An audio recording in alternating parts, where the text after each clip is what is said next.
This city did not rise. It was assembled. From above, 19th century Liverpool looks calm, ordered, finished. Its docks align like instructions already obeyed. Stone disciplines water. Warehouses discipline time. Trade disciplines the future before people are even counted. But this calm is not peace. It is control. Because cities built for movement do not ask who passes through them. They ask how fast, how much, and what can be replaced. Look closer. Men gather at dawn, waiting to be chosen, or ignored, or erased. Strength becomes currency. Stability disappears. And when bodies fail to keep pace, the pressure does not stop. It migrates inward into narrow courts, dark rooms, shared air, shared illness.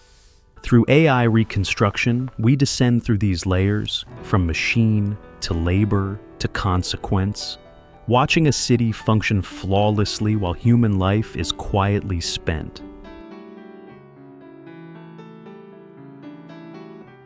Liverpool did not grow into power, it was engineered into it. From above, 19th century Liverpool appears finished before anyone arrives. The docks stretch in disciplined sequence, stone-lined basins repeating with mechanical confidence.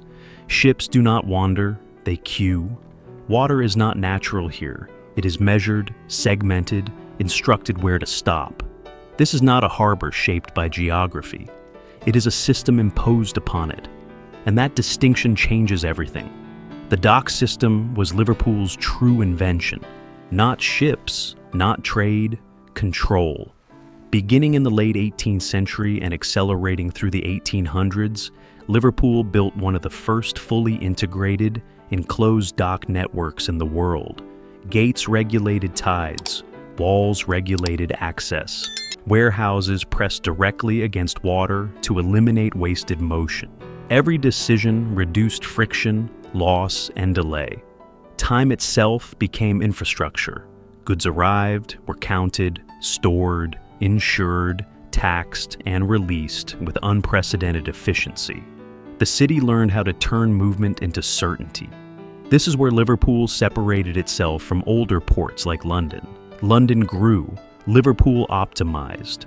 Cotton from the American South, sugar from the Caribbean, timber from Canada.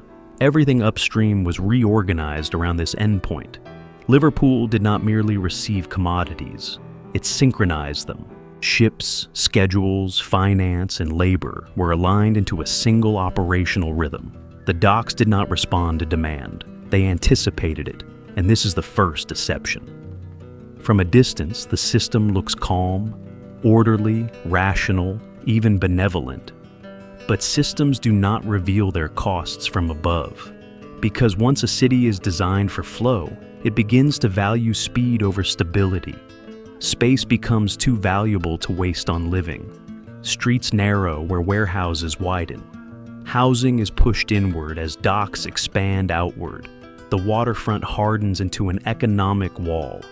What cannot circulate efficiently, people, illness, poverty, is redirected away from visibility. The dock system does not fail these elements. It excludes them by design. Liverpool's docks created wealth at a scale Britain had never seen. They also created dependency. The city no longer belonged to its residents. It belonged to throughput. When trade surged, Liverpool surged. When it slowed, pressure did not disappear, it compressed. The docks never stopped demanding labor, but they refused to guarantee survival. They functioned perfectly even as lives around them destabilized. This is the moment Liverpool stopped being a settlement and became an apparatus. A city that did not ask who arrived, only what could be moved. But a machine cannot run on stone and water alone. It requires bodies. And once the system was built, the city had to decide how many lives it was willing to grind through it each day.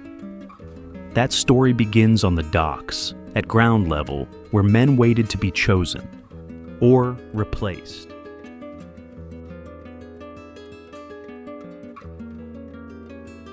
The dock did not hire people, it selected bodies. At ground level, 19th century in Liverpool. Felt nothing like the calm seen from above. There was no order here, only anticipation. Men gathered before dawn, shoulder to shoulder, eyes fixed not on ships, but on foremen. Work was not guaranteed. Survival was provisional. Each morning began the same way, waiting, watching, calculating how visible your strength looked against the crowd. The system did not promise fairness. It promised opportunity, and then withdrew it at will. This was casual labor at industrial scale. Dock work paid by the day, sometimes by the hour, often by nothing at all. If you were strong enough, fast enough, healthy enough, you were chosen.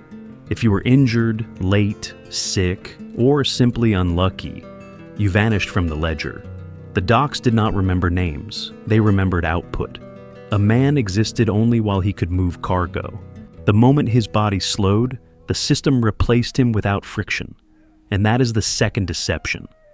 The machine appeared efficient, but efficiency required instability. Because permanent employment creates expectations, casual labor destroys them. By keeping workers interchangeable, Liverpool's docks prevented solidarity from forming easily. Men competed rather than organized. Hunger sharpened obedience. Violence simmered beneath routine. Fights broke out not over ideology, but over access to work, to space, to tomorrow. The crowd itself became a pressure chamber, compressing human lives into manageable units of effort. This labor regime was not accidental. It was perfectly aligned with the dock system's logic. Ships arrived unpredictably. Cargo volumes fluctuated. The workforce had to remain flexible, expandable, disposable. Risk was pushed downward, away from merchants and insurers, onto the bodies waiting at the water's edge. When trade slowed, wages collapsed. When trade surged, injuries multiplied. Either way, the system continued uninterrupted.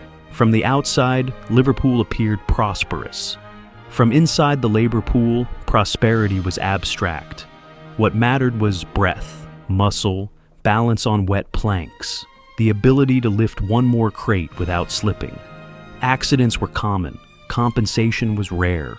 Illness meant absence, and absence meant erasure. The docks absorbed damage the same way they absorbed cargo, silently, continuously. And yet, this instability produced something else: density. Thousands of men living close to the docks because they had to. Housing clustered inward, rooms subdivided, courtyards filled, entire neighborhoods shaped not by community, but by proximity to potential work. The body followed the machine, and the city bent around both. Liverpool's dock labor did not merely support trade, it structured urban life. It decided where people lived, how they aged, how quickly they broke. This is where the machine's hunger became visible. Because when bodies are consumed faster than they can recover, the pressure does not stay at the docks, it spreads. And that pressure had only one place left to go: into the spaces where workers slept, crowded, and tried to survive once the day's labor was done.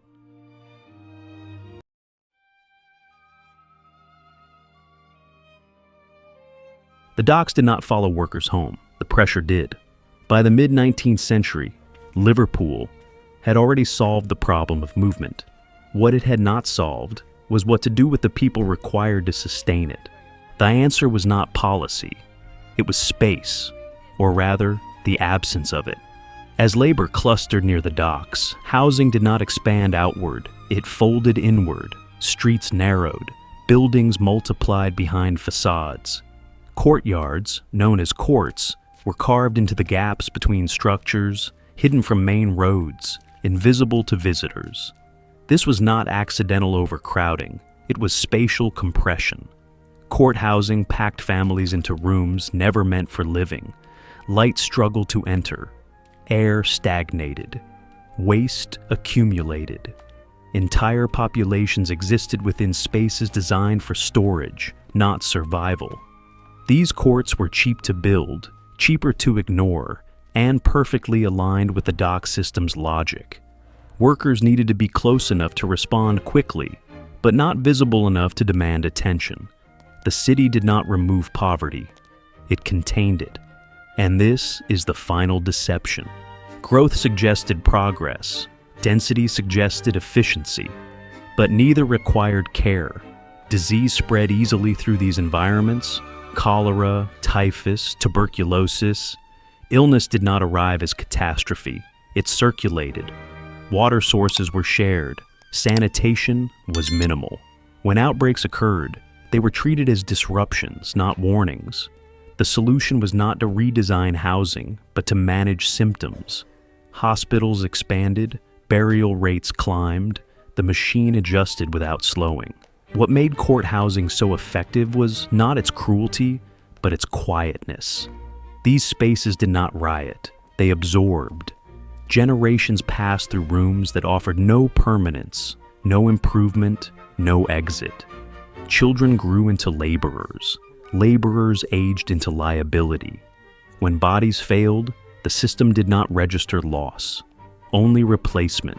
The courts functioned as buffers, soaking up instability so the docks could remain smooth. From above, Liverpool still looked ordered. From the docks, it felt competitive. From the courts, it was suffocating. And yet, the city did not collapse. It endured. That endurance is often mistaken for resilience. But resilience implies recovery. What Liverpool perfected was endurance without repair. A city capable of sustaining extraordinary wealth alongside extraordinary neglect. A system that did not break under pressure because it redirected pressure into human lives. By the end of the century, Liverpool stood as a warning written in brick and stone, not of failure, but of success achieved without restraint. A city that functioned exactly as designed, efficient, profitable, unforgiving. The machine never asked if the cost was acceptable. It only confirmed that it could be paid, and it was.